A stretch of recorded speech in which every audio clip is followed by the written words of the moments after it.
This video is brought to you by Incogni. Stick around to hear more about the special offer they're providing to the entire upper echelon community.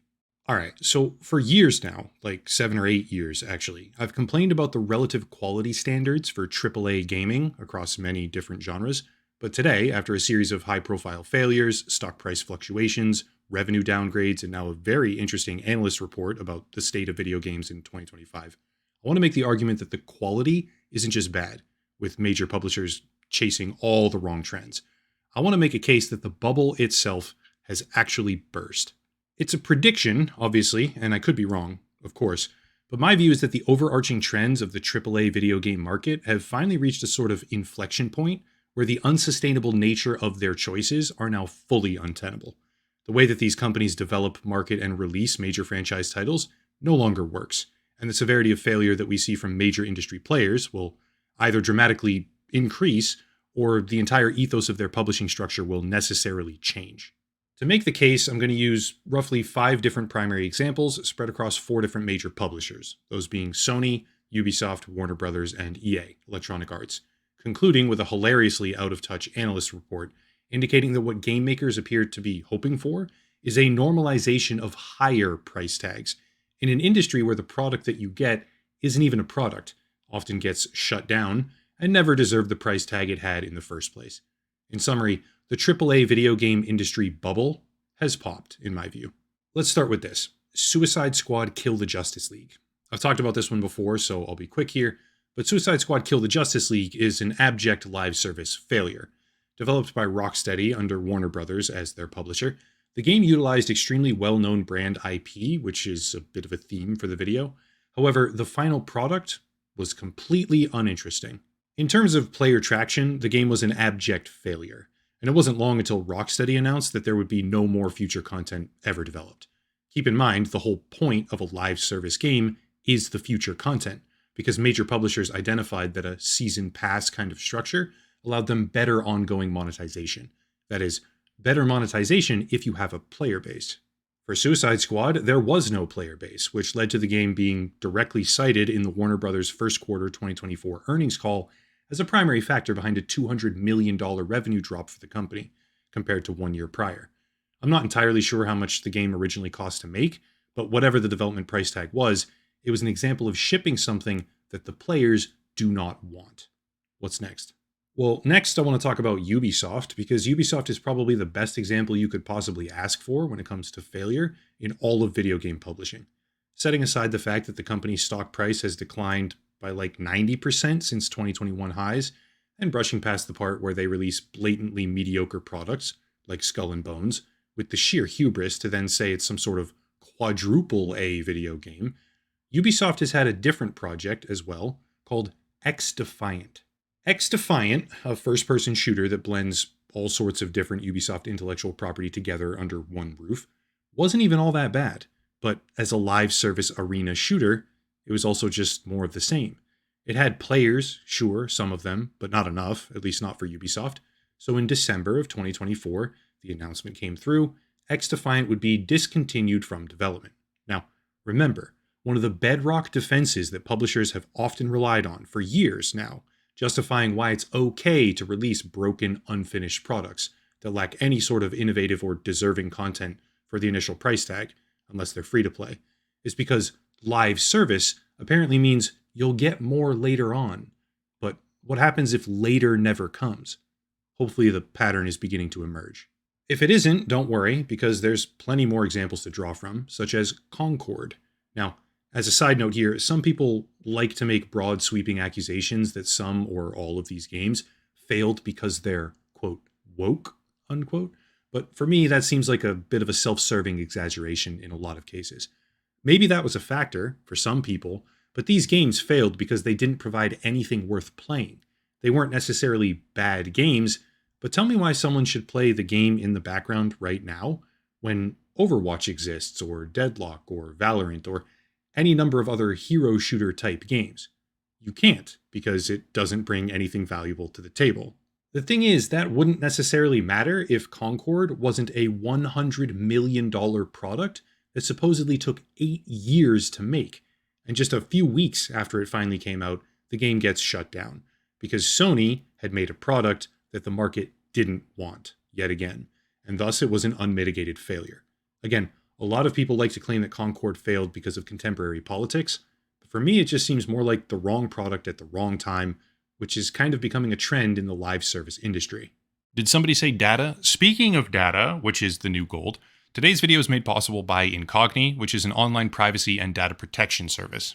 Everybody wants your data, and to be brutally honest right now, pretty much everybody already has it. It's worth money, obviously. They sell it, they train machine learning models on it, and the result is that you suffer from the downstream impacts of whatever they decide to do with it, like spam phone calls, emails, junk mail, or text messages that become extremely common if your phone number, for example, gets sold out to a list of telemarketing companies. Most people are completely careless with their information, such as agreeing immediately when faced with data sharing policies on various websites or click-through agreements, but for everyday users, it's not really possible to fight back once it happens, and it does happen.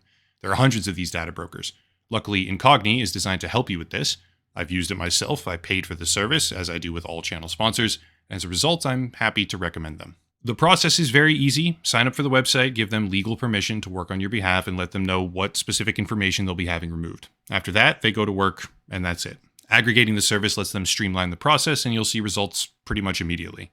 Less data brokers and third-party marketing companies selling your information means less junk mail, spam, text messages, phone calls, and a host of other issues that come with big businesses that you don't know about, and they don't care about you having and monetizing your personal information. Using the link down below in the description and code Echelon at checkout, you can get 60% off an annual subscription to Incogni. Again, link down below and promo code Echelon for 60% off your subscription. Big thank you to Incogni for sponsoring the channel. Back to it. What comes next? Well, next is an interesting one from Electronic Arts, this time called Dragon Age: The Veilguard, because this is where I want to talk about realistic goals.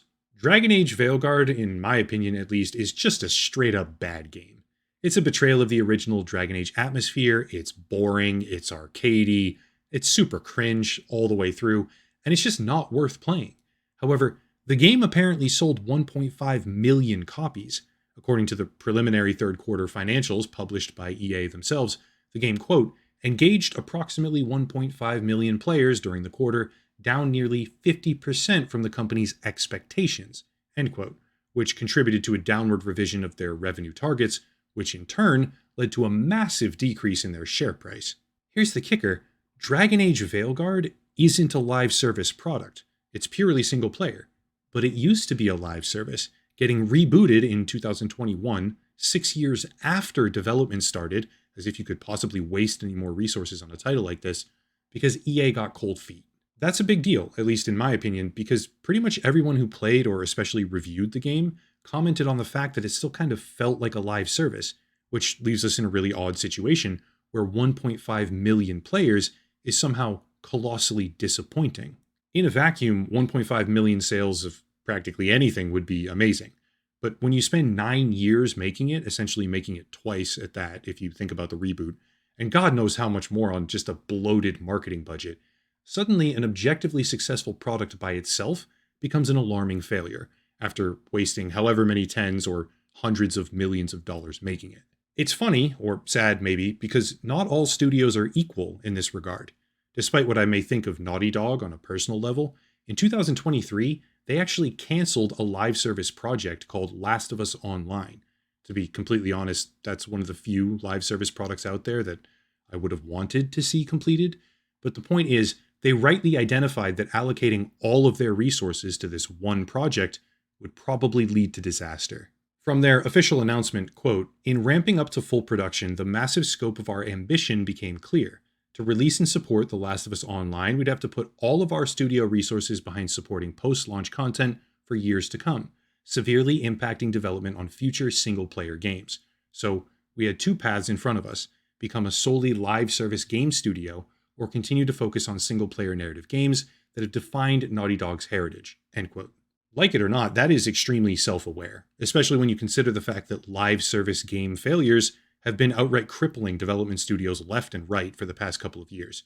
But let's tie everything together now, because the exact tipping point where live services become a liability rather than a predictable payday is the exact point in time where the AAA video game bubble officially popped. Why do I say that? Well, honestly, it's actually very simple. Anyone who pays attention to the mainstream video game market has likely felt the animosity building. Players are sick of the format. Selling something shitty and promising to fix it later just isn't a respectable business model.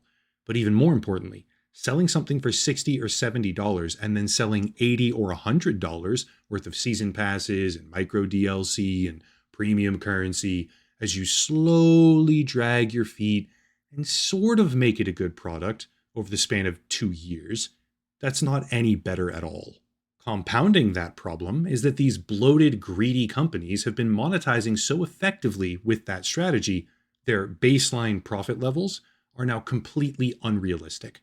Live services became effectively ubiquitous in the AAA video game market, and they've been making a whole lot more money releasing unfinished trash than they used to make when they were focusing on legitimate, deserving, and fully finished games.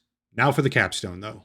According to a report from Echelon by Matthew Ball, which is an investment and strategic advisory service, I guess, all the way down on page 216, I think, of the presentation, we find this, quote, in 2025, GTA 6's impact on industry playtime and spend will be mixed as it launches console only and severely cannibalizes hours/spend on other titles.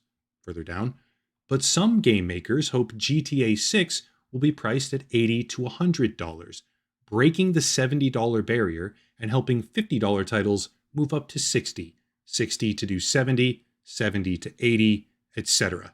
End quote. He goes on to talk about how prices have never been lower in real terms than they are today.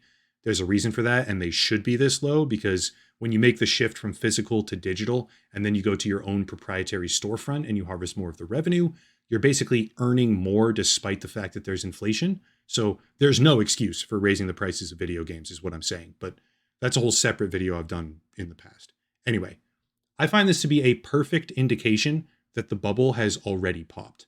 See, GTA 6 costing $100 in a vacuum is most likely perfectly fine. A game of that scale with the track record that Rockstar has, GTA 5, Red Dead 2, etc., yeah, $100 might just be pennies per hour of entertainment, beating out most, if not all, other contemporary releases. However, the broader market, yeah, they do not deserve that money.